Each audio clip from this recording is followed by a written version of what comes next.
for Friday, December 10th. Thanks so much for tuning in to GSN. There are a lot of things going on this time of the year, so let's jump right in. First of all, our celebration of Our Lady of Guadalupe it's officially on December the 12th, but the evening before, at least for our parish and for many parishes and people, the evening before December 11th is often the bigger deal. It's kind of like Christmas Eve. Lots of excitement on that evening before.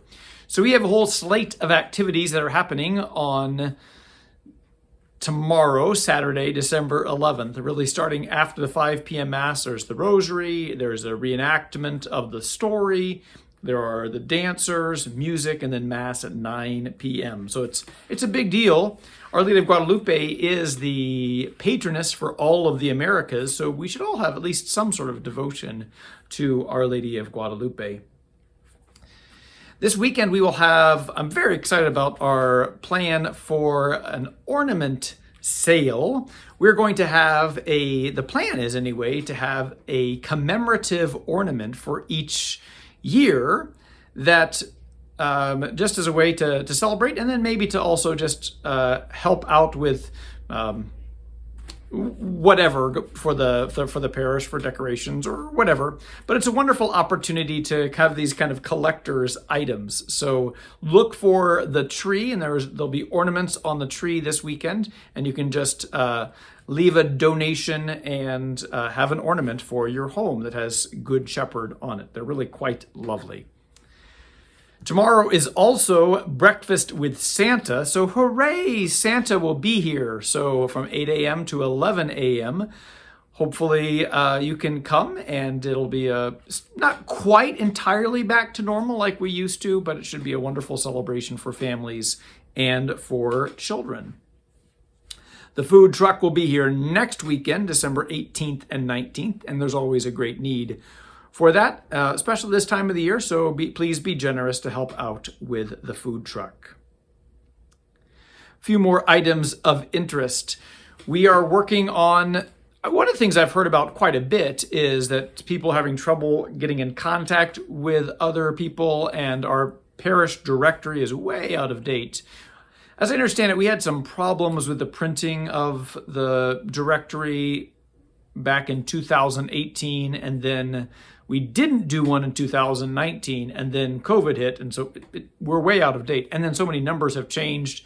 I mean, for that matter, we canceled our rectory landline, so that number isn't even correct anymore. So we just need to update that. And we're planning on doing another directory with names and numbers coming up in this new year, 2022. So there is a form on the Flocknote, and you can go onto the website and change any details that have changed since 2018. We'd like to get this out for folks early 2022. It's long overdue, and we want to make this happen. We are also working on a picture directory because that is way out of date. I think the last one we did was in 2013.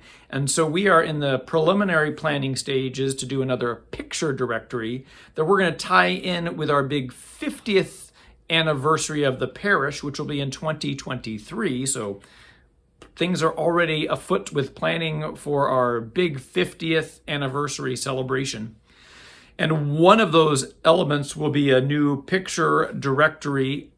And hopefully the plan is to tie that in with kind of a history of the parish as kind of the front piece, and then pictures of who we are currently.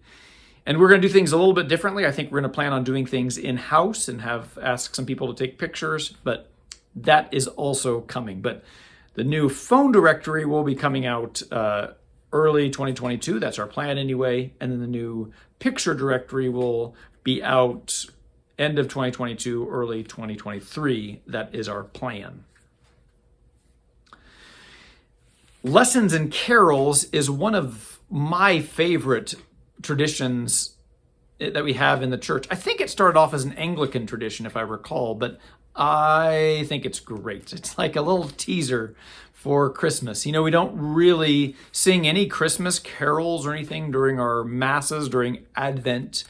And this is a chance to have something kind of a pre-Christmas celebration where we read the lessons, the various scripture passages that tie in with the incarnation and with Christmas.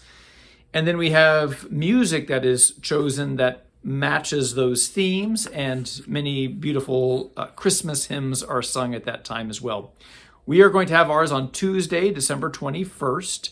I know Tuesday might not be the best time for folks, and it's very close to Christmas. That's just what worked out with us this year. There were lots of conflicts to get all that scheduled, so that was the best option for us this year. So Tuesday, December 21st, please come. I think it's a beautiful celebration. Raffaele has great music planned. It's going to be very lush. I always look, I want something like the Mormon Tabernacle Choir or whatever, just really festive and jubilant. And so mark your calendars, December 21st, Lessons and Carols.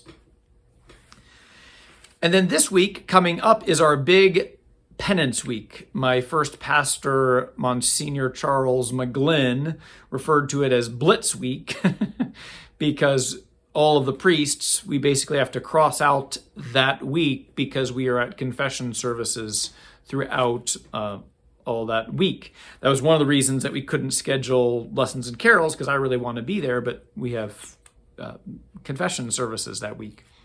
So our confession service here at Good Shepherd will be this coming Tuesday at 7 p.m. There'll be a bunch of priests there. I think I can put the number right here, how many are scheduled to be here with us that evening. But priests from around the county come and help with our confession service. So that is Tuesday.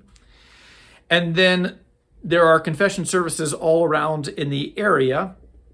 And so of note, perhaps, would be that Holy Trinity services on Monday. So if you want to go down there, again, that's at 7 o'clock. And then Sacred Heart and St. Joseph, those are also a couple of our neighboring parishes. Those services are on Thursday.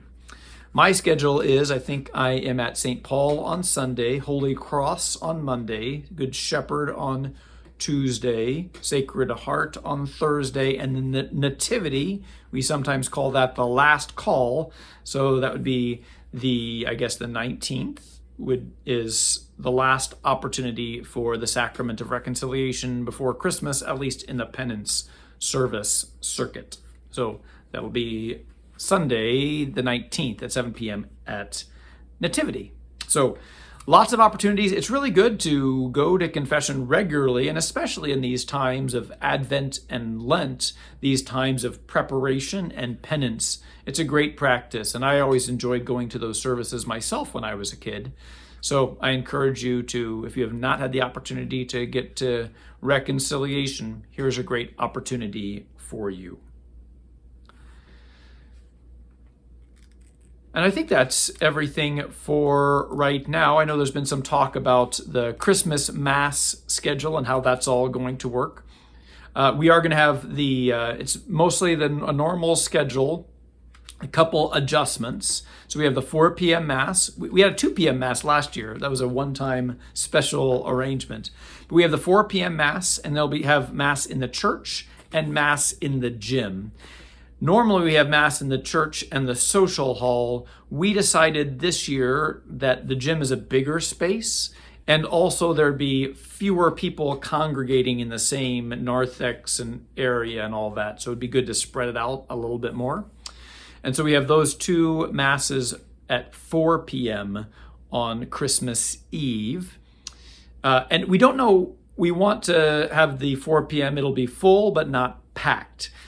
So if you are concerned about, being in close proximity with other people, the 4 p.m. in the gym, I presume that's going to be pretty spaced out. You'll have plenty of room there. And Raffaele is going to be playing in there, and Lisa Sweet will be singing and playing the violin. It'll be lovely in there. So we're going to try to make sure that we have two really lovely services. So if you're concerned about distance and all those things, probably the 4 p.m. in the gym is one of your better options. Also, there's not usually a great attendance at 10 a.m. Christmas morning Mass, and I think there should be some space also there. Then we have the 7 p.m. Mass, that is in English. And then 10 p.m., it's going to be majority English, but some Spanish as well. There has been a request from our Spanish-speaking community to have an evening service. Christmas Eve is important for all cultures, and we're going to try this and see how it goes. And so there'll be English and some Spanish as well. Not like the 4 p.m. bilingual Mass that we have, and not even like the Triduum services that we have that are kind of 50-50. This will be more English than Spanish, but there'll be some Spanish as well, so that everyone feels that there is something there for Christmas Eve. And so then there'll be a 10 a.m. on Christmas Day and 12:30 on Christmas Day in Spanish. Please note, take note of this, there will not be Christmas, the day after Christmas is Sunday, but there won't be a 5 p.m. Mass. So those other Masses might be a little bit crowded, the 8, 10, and 4, and 12:30, because there is not a 5 p.m. Mass on Christmas Day. Okay, well, I think that's everything for today. I hope that you are having a blessed week. It's a little bit of a longer news brief, less brief, but more newsy, I suppose, this week. I hope you have a blessed weekend, and we'll see you next time.